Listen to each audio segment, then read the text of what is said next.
ସପ୍ତମ ସ୍କନ୍ଧ ଅଷ୍ଟମ ଅଧ୍ୟାୟ ନାରଦବାଚ। ବାଳକେ ସାବଧାନେ ଶୁଣି ବୋଲନ୍ତି ମନେ ମନେ ଗୁଣି, ଏ ଗୁରୁ ବଚନ ନୁହଁ ଏଣେ ଆମ୍ଭର କାର୍ଯ୍ୟ ନାହିଁ। ପ୍ରହ୍ଲାଦର ମୁଖ ଚାହିଁ ଏମନ୍ତ ଭାଳି ସର୍ବେ ଯାଇ, ଗୁରୁଙ୍କ ଆଗେ ଜଣାଇଲେ ସଂଯୋଗେ ସକଳ କହିଲେ। ଶିଶୁ ବଚନ ଶୁଣି ଗୁରୁ ମନେ ଚିନ୍ତିଲା ମହାମେରୁ, ଏକାନ୍ତ ବୁଦ୍ଧିତ ଏହାର ଅନ୍ୟ ଲକ୍ଷଣ ଅଗୋଚର। ସତ୍ୟ ସଂଯୋଗ ଆବରିଲା ବାଳକ ବୁଦ୍ଧି ନାଶ ଗଲା, ଯେବେ ଏହାର ବୋଲେ ଥିବେ ସର୍ବ ବାଳକ ନାଶ ଯିବେ। ଏମନ୍ତ ହୃଦୟରେ ବିଚାରି ରାଜଦଣ୍ଡକୁ ଭୟ କରି, ବେଗେ ରାଜାର ଆଗେ ବସି ବିସ୍ତାରି କହିଲା ବିଶେଷୀ। ଅସୁର ଶୁଣି ସର୍ବ କଥା ମନେ ପାଇଲା ଗୁରୁ ଚିନ୍ତା, ପୁତ୍ରର ନ୍ୟାୟ ବଚନ ଶୁଣି ଅସୁର ଛନ୍ନ ଛନ୍ନ। କ୍ରୋଧେ କମ୍ପିତା ଶରୀର ସର୍ପ ଯେ ସନେ ଫୁଫୁକାର, ଅନେକ ମତେ ବିଚାରିଲା ପୁତ୍ର ମରଣେ ମନ ଦେଲା। ଗୁରୁଙ୍କ ବାକ୍ୟ କର୍ଣ୍ଣେ ଶୁଣି ପ୍ରଚଣ୍ଡ କୋପେ ବୀରମଣି, ଆଡ଼ ନୟନେ ଅନାଇଲା ପାପିଷ୍ଟ ପଣେ ଭୟ କଲା। ବିଶ୍ୱାସ ପଣେ ସେ ଦଇତ ସ୍ୱଭାବେ ତାର ଶାନ୍ତ ଦାନ୍ତ, କର ଅଞ୍ଜଳି ଦେଇ ମାଥେ ପ୍ରହ୍ଲାଦ ପିତ୍ରାର ଅଗ୍ରତେ।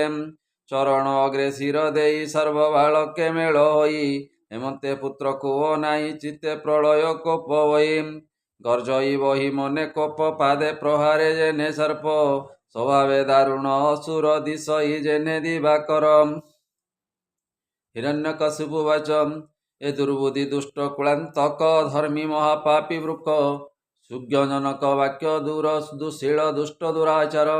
ମୋହର କୋପେ ତିନି ପୁର ଭୟେ କମ୍ପନ୍ତି ଥରହର, ତ୍ରାସେ କମ୍ପତି ଦିଗପାଳେ ନକ୍ଷତ୍ର ଗଗନ ମଣ୍ଡଳେ। ଧିକତ ଜ୍ଞାନ ମୂଢ଼ ପଣେ ମୋ ଆଜ୍ଞା ଭାଙ୍ଗୁ ପରମାଣେ, ତୁ ପୁତ୍ର ମୋର କୁଳାଙ୍ଗାର ଆଜ ପେଶିବି ଜମ୍ମପୁର। କାହାର ବୋଲେ ଦୁଷ୍ଟ ପଣେ ମୋ ବୋଲ ଭାଙ୍ଗୁ ଅକାରଣେ। ପ୍ରହ୍ଲାଦ ବାଚ, ଶୁଣ ରାଜନ ମୋର ବାଣୀ ତୁମ୍ଭେ ତ୍ରିଲୋକରେ ବରଣୀ, ଯେ କଥା ଉଚିତ ମୋହର କହଇ ଶୁଣ ନୃପବର। ଯେଉଁ ପ୍ରଭୁର ବଳେ ମୁହିଁ ନିଚକୁ ସମାନ ଜାଣଇ, ତୋର ମୋହର ଆଦି କରି ଅପରେ ଯେତେ ଦେହଧାରୀ। ଜଗତେ ମହାବଳୀ ଯେତେ ସ୍ଥାବର ଜଙ୍ଗମ ସହିତେ, ବ୍ରହ୍ମାଦି ଯେତେ ସୁରାସୁରେ ଯାର ଚରଣେ ପୂଜା କରେ। ସେ ରୂପେ କର୍ମ କାଳ ରୂପୀ ଯଜ୍ଞ ଶରୀର ବିଶ୍ୱବ୍ୟାପୀ, ପ୍ରାଣିକ ବଳ ପ୍ରାଣ ସେହି ବାହ୍ୟ ଅନ୍ତରେ ସମ ହୋଇ। ଇନ୍ଦ୍ର ଦେବତା ଇନ୍ଦ୍ରିଗଣ ଇନ୍ଦ୍ରିୟ ବଶର କାରଣ, ସେ ବିଶ୍ୱ ସଂସାର ସର୍ଜଇ ତ୍ରିଗୁଣ ମାୟା ସଙ୍ଗେ ନେଇ। ଭୁଞ୍ଜଇ ଅଶେଷ ଶରୀରେ କ୍ରୀଡ଼ାର ଅନ୍ତେ ଅନ୍ତ କରେ, ଏହା ତୁ ଜାଣି ତାକୁ ସ୍ମର ଅସୁର ଭାବ ଦୂର କର। ଆତ୍ମାର ଭାବେ ଆତ୍ମା ରଖ ସକଳ ଘଟେ ସମ ଦେଖ, ଯେ ଭାବେ ରିପୁ ମିତ୍ର ନାହିଁ ସେ ଭାବେ ରହ ମନ ଦେଇ। ମିତ୍ର ଉଦାସ ଶତ୍ରୁ ଗଣେ ହରିହୁ ନାହିଁ ଅନ୍ୟ ଜଣେ, ଏ ଭାବ ଚିନ୍ତି ହେ ପିୟର ହରି ସନ୍ତୋଷ କର୍ମ କର। ତୁଜେ ବୋଲାଉ ବୀରମଣି ତ୍ରିଲୋକ ଦଶ ଦିଗ ଜିଣି, ଏ ତିନି ଭୁବନ ଆବରି ଭୁଞ୍ଜ ତୁ ଅକଣ୍ଟକ ଶିରି। ଜଗତେ ରିପୁ ତୋର ନାହିଁ କହିବି ଶୁଣ ମନ ଦେଇ, ବ୍ରହ୍ମାଣ୍ଡେ ଯେ ଅଛନ୍ତି ପୁଣ ଏକ ତୋ ଦେହ ପରିମାଣ। ଯେ ଷଡ଼ ରିପୁ କାମ ଆଦି ହୃଦୟ ମଧେଛନ୍ତି ଭେଦି, ମନକୁ କର ସେନାପତି ଆତ୍ମା ସମ୍ପଦ ଲୁଟୁଛନ୍ତି। ଏ ଦଶ ଇନ୍ଦ୍ରି ଦିଗପାଳେ ଆତ୍ମାକୁ ନାଶନ୍ତି ସମୂଳେ, ଏହାକୁ ଦେହେ ନନିବାରି ମୁଁ ବୀର ବୋଲି ଗର୍ବ କରି। ଏହାକୁ ଜିଣିଲୁ କେମନ୍ତେ ଏବେ ହୋ ଦୃଢ଼ କର ଚିତେ, ଏମନ୍ତେ ପ୍ରହ୍ଲାଦ ବାକ୍ୟ ଅସୁର ଦେହ କୋପେ କମ୍ପେ। ବୋଲଇ ପୁତ୍ର ମୁଖ ଚାହିଁ ନିଶ୍ଚେ ମରିବୁ ଆଜ ତୁଇ, ଅଧିକ କେତେ କଥା କହୁ ତୁଜେ ଅସୁର ତନୁ ବହୁ। ମୃତ୍ୟୁ ଯାହାର ସନ୍ନିଧାନ ମନୁ ହରଇ ତାର ଜ୍ଞାନ, ଆତ୍ମାର ଗତି ନ ପ୍ରମାଣି ବାଳୁତ ଭାବେ କହୁ ବାଣୀ। ଜୀବନ ଭାବ ନାହିଁ ତୋର ବଚନ କହୁ ଅଗୋଚର, ଏ ତିନି ପୁରେ ମୁଁ ଈଶ୍ୱର ମୋ ତହୁଁ ଅଛି କେବା ପର। କାହାର ବୋଲେ ତୁ ପାମର ମୋ ବାକ୍ୟ ଅବଜ୍ଞା ତୋହର, ସ୍ଥାବର ଜଙ୍ଗମ ସହିତେ ମୁହିଁ ପାଳ ଇଏ ଜଗତେ। ମୋ ତହୁଁ କେବା ଅଛି ଭିନ୍ନେ ଈଶ୍ୱର ଏ ତିନି ଭୁବନେ, ତୁ ଯେବେ ବୋଲୁ ଦୃଢ଼ କରି ଦୃଶ୍ୟ ଅଦୃଶ୍ୟ ଅଛି ପୁରୀ। ଆଜ ତୁ ମୋହର ସମ୍ମୁଖେ ହରିଙ୍କୁ ଦେଖାଅ ପ୍ରତ୍ୟକ୍ଷେ, ସେ ଯେବେ ସର୍ବବ୍ୟାପୀ ଥାଇ ଏ ସ୍ତମ୍ଭେ କମ୍ପା ନଦୀ ସଇ। ତୁ ଯେ ବୋଲାଉ ତାର ସଖା ପ୍ରତ୍ୟକ୍ଷ ସ୍ତମ୍ଭ ମଧ୍ୟ ଦେଖା, ଆଜ ହାଣିବି ତୋର ଶିର କେମନ୍ତେ ରଖେ ଚକ୍ରଧର। ଏମନ୍ତେ ପିତାର ବଚନେ ପ୍ରହ୍ଲାଦ ଭୟ କଲା ମନେ, ବାଳକ ବିଷ୍ଣୁର ବିଶ୍ୱାସେ ଚଞ୍ଚଳେ ଚାହିଁ ଦଶ ଦିଶେ। ଦେଖିଲା ସ୍ତମ୍ଭ ମଧ୍ୟ ହରି ଶଙ୍ଖ କମଳ ଚକ୍ରଧାରୀ, ପ୍ରଚଣ୍ଡ ଗଦା ଶୋଭେ କରେ ଦେଖିଲା ସ୍ତମ୍ଭର ଭିତରେ। ବୋଲଇ ପିତା ମୁଖ ଚାହିଁ କୋପଳେ ବେନି କର ଦେଇ, ଭୂତାତ ସ୍ତମ୍ଭ ମଧ୍ୟ ହରି ଦେଖ ପ୍ରତ୍ୟକ୍ଷ ଛନ୍ତି ପୁରୀ। ହେମନ୍ତେ ପୁତ୍ର ମୁଖ ଶୁଣି କୋପେ ଉଠିଲା ଶିର ଝୁଣି। ପୁତ୍ରକୁ ଚାହିଁ କୋପ ଦୃଷ୍ଟି ଓଷ୍ଠ ଚାପିଲା ଦାନ୍ତ ପାଟି। ତୀକ୍ଷ୍ଣ ଖଡ୍ଗ ଧରି କରେ ଅସୁର ଉଠି କୋପ ଭରେ। ସ୍ତମ୍ଭକୁ ଚାହିଁ କୋପ ଦୃଷ୍ଟି ପ୍ରହାର କଲା ବାମ ମୁଷ୍ଟି। ତକ୍ଷଣେ ଘୋର ନାଦ କରି ସ୍ତମ୍ଭ ମଧ୍ୟରେ ଦଇତାରି। ଅତି ଦୁଃସହ ଘୋର ନାଦେ ବ୍ରହ୍ମାଣ୍ଡ ପୁରିଲା ଶବଦେ। ବ୍ରହ୍ମାଦି ତ୍ରିଭୁବନ ଲୋକେ ଭये କମ୍ପିଲେ ଏକେ ଏକେ। ଶବଦ ଯେନେ ଘଡ଼ଘଡ଼ି ବ୍ରହ୍ମାଣ୍ଡ ପଡ଼ିଲା କି ଛିଡ଼ି। ଅଦ୍ଭୁତ ଘୋର ନାଦ ଶୁଣି କୋପେ ଧାଇଁଲା ଖଡ୍ଗ ଘେନି। ଦେଖି କମ୍ପିଲେ ଦିଗପାଳ ଧଇଲା ପ୍ରହ୍ଲାଦ ବାଳ। ଦେଖିଲା ସ୍ତମ୍ଭେ କେହି ନାହିଁ ବୋଇଲା ପୁତ୍ର ମୁଖ ଚାହିଁ। ଆଜି ପେଶିବି ଯମପୁର ଦେଖା ତ କାହିଁ ଚକ୍ରଧର। ତକ୍ଷଣେ ଭକତ ବତ୍ସଳ ଦେଖିଲେ ଭୃତ୍ୟର ବିକଳ। ଯେ ହରି ସର୍ବଭୂତେ ପୁରୀ ତାର ବଚନ ସତ୍ୟ କରି। ସ୍ତମ୍ଭର ମଧ୍ୟରେ ରୂପ ଧରି ଯେ ସନେ ବିକ୍ରମ କେଶରୀ। ଅଦ୍ଭୁତ ରୂପ ଦେବରାଏ ସୋହେ ମନୁଷ୍ୟ ପଶୁ କାଏ। ଅଦ୍ଭୁତ ରୂପ ଭୟଙ୍କର ଦେଖି ବିଚାର ଇ ଅସୁର। ଏ ରୂପ ଦେଖିଲା ତ ନାହିଁ ସ୍ତମ୍ଭେ ଏ ପ୍ରକାଶିଲା କାହିଁ। ଏ ଦଗ୍ଧ ସୁବର୍ଣ୍ଣ ପ୍ରାୟ ବର୍ଣ୍ଣ କର୍କଶ ପିଙ୍ଗଳ ଲୋଚନ। ଶରୀର କେଶର କମ୍ପନେ ଜଳ ଦେ ପଡ଼ିଲେ ଗଗନେ। ବିସ୍ତାର ତୁଣ୍ଡ ବେନି କଲେ ଜିହ୍ବା ଭୁଲାଇ ଅନ୍ତରାଳେ। ବିକଟ ଦନ୍ତ ବେନି ପାଟି ନିଷ୍ଠୁର ଚଞ୍ଚଳ ଭ୍ରୁକୁଟି। ଊର୍ଦ୍ଧ୍ୱେ ଚଳଇ କର୍ଣ୍ଣ ଦୁଇ ଗିରି ଗୁହାର ପ୍ରାୟ ହୋଇ। ନାସିକା ରନ୍ଧ୍ର ଅନ୍ଧକାର ବିସ୍ତାର ହନୁ ମହାଘର। ଗ୍ରୀବାର ତନୁ ଦୀର୍ଘ ଦିଶେ ମସ୍ତକ ଲାଗଇ ଆକାଶେ। ଚନ୍ଦ୍ର ଗୌର ତନୁ ରୁହ ବିଶ୍ୱ ପୂରିତ ବିଶ୍ୱ ଦେହ। ଏ କର ଚରଣ ନଖା ଉଦତା ଦେଖି କମ୍ପିଲେ ବିବୁଧ। ଅସୁରେ ପଳାଇଲେ ତ୍ରାସେ ଭये ପଶିଲେ ଦଶ ଦିଶେ। ହେମନ୍ତ ରୂପ ଦେଖି ଆଗେ ଦାନବ ପତି ମହାରାଗେ। ଗଦା ବୁଲାଇ ଦକ୍ଷ କରେ ପିଟିଲା ନୃସିଂହ ଉପରେ। ପୁଣି ପ୍ରହାରେ ବାମ ଦକ୍ଷେ ଦେବେ ଦେଖନ୍ତି ଅନ୍ତରିକ୍ଷେ। ଅତି ବିକ୍ରମ ତେଜ ଦେଖି ନୃସିଂହ ଉନ୍ମିଳିତ ଆଖି। ଏକର ପ୍ରସାରୀ ନରହରି ତକ୍ଷଣେ ଅସୁରକୁ ଧରି। ଗଦା ଯେ ଅଛି ତାର ହସ୍ତେ ସର୍ପକୁ ଗରୁଡ଼ ଯେମନ୍ତେ। ତକ୍ଷଣେ ଦାନବଙ୍କ ପତି ହସ୍ତରୁ ଖସି କରେ ଗତି। ଗରୁଡ଼ ହସ୍ତୁ ଯେନେ ଅହି ପଡ଼ି ଗର୍ଜଇ ବ୍ୟସ୍ତ ହୋଇ। ଓଷ୍ଠ କାମୋଡ଼ି ଅତି ବଳେ ଦେଖି ଡରିଲେ ଦିଗପାଳେ।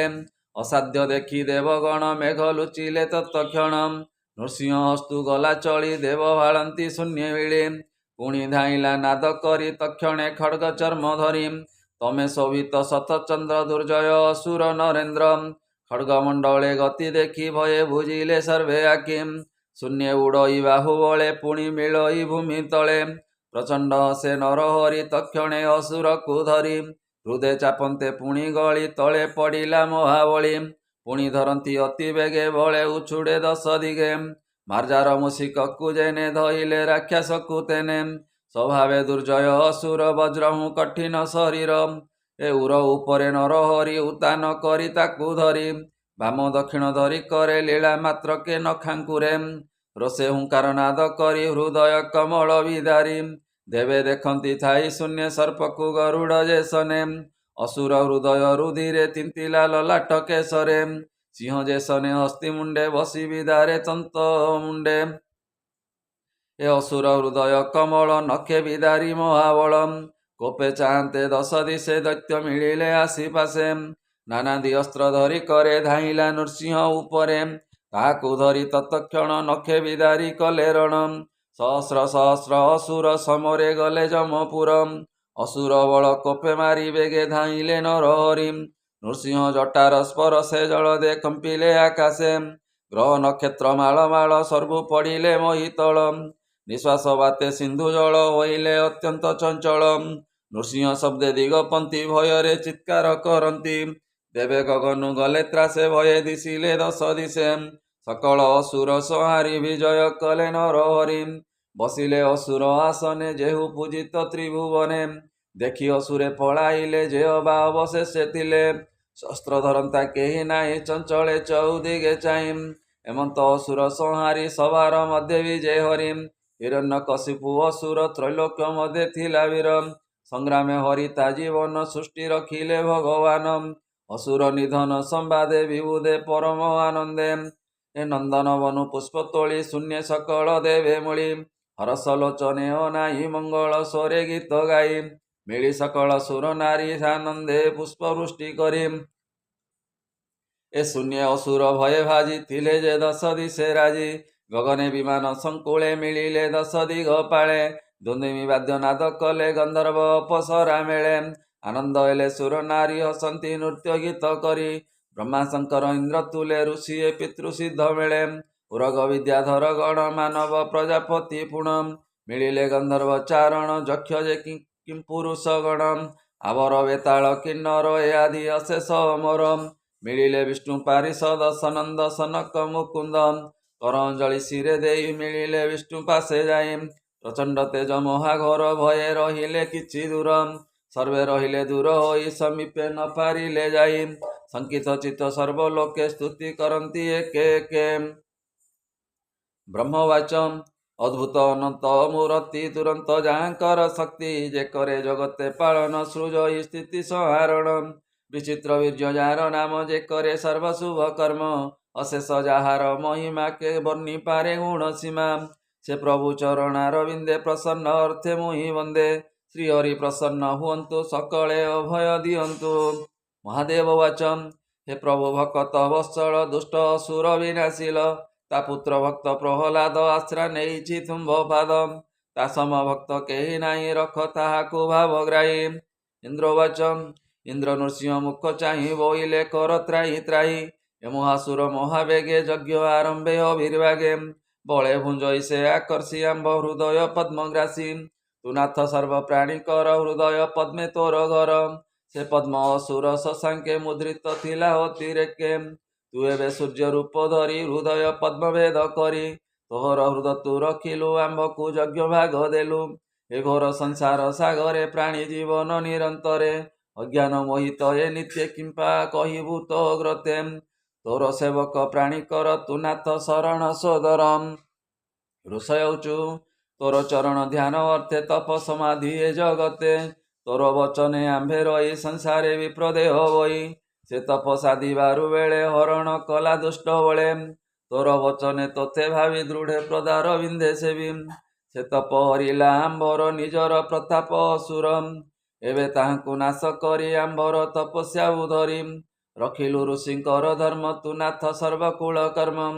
ପିତରଉଚୁ ଆମ୍ଭର ଶ୍ରାଦ୍ଧ ତୋଷ ଚିତ୍ତେ ପୁତ୍ରେ କରନ୍ତି ବେଦ ମତେ। ଆମ୍ବ ଦିବସ ଶ୍ରାଦ୍ଧ କାଳେ ଅସୁର ଭୁଞ୍ଜେ ଆସି ବଳେ। ତିଳ ଉଦକ ଯେତେ ତୀର୍ଥେ ପୁତ୍ରେ ଦିଅନ୍ତି ସ୍ନେହ ମତେ। ସେ ଜଳ ବଳେ ପାନ କରେ ଅର୍ପିତ ଦାନ ବଳେ ହରେ। ଆମ୍ଭର ଜଳ ପିଣ୍ଡ ଯେତେ ଥିଲା ଅସୁର ଅନ୍ତର୍ଗତେ। ନଖର ଅଗ୍ରେ ତାହା ଖୋଳି ଆମ୍ଭକୁ ଦେଲୁ ନର ହରି। ସିଧାଉଚୁ ଆମ୍ଭର ଯୋଗେ ସିଦ୍ଧ ଗତି ବଳେ ହରିଲା ଦୈତ୍ୟପତି। ତାହାଙ୍କୁ ନଖେ ବିଦାରିଲୁ ତୁ ନାଥ ଆମ୍ଭକୁ ରଖିଲୁ। ତୋର ଚରଣେ ନମସ୍କାର ତେଣୁଜୁ ଶରଣ ସୋଦରମ୍।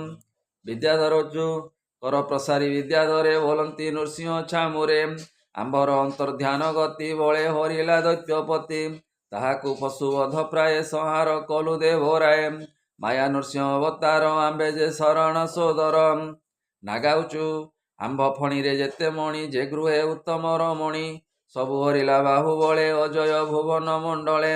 ସେ ଭୟ ନିବାରି ଗୋବିନ୍ଦ ଆମ୍ଭକୁ ଦେଲୁ ତୁ ଆନନ୍ଦ। ତୁ ନାଥ ସଂସାର ଉଦ୍ଧାର ତୋର ଚରଣେ ନମସ୍କାର। ମାନବାଉଚୁ ବିଧାତା ବଂଶେ ଅବତରି ତୋର ଆଦେଶ ଶିରେ ଧରି। ମନୁଷ୍ୟ ବୋଲାଇ ଜଗତେ ଥାଉ ଯେ ତୋହର ଆୟତେ। ଧର୍ମେ ସଂସାର ଜନ ପାଳୁ ତୁ ନାଥ ପରମ ଦୟାଳୁ।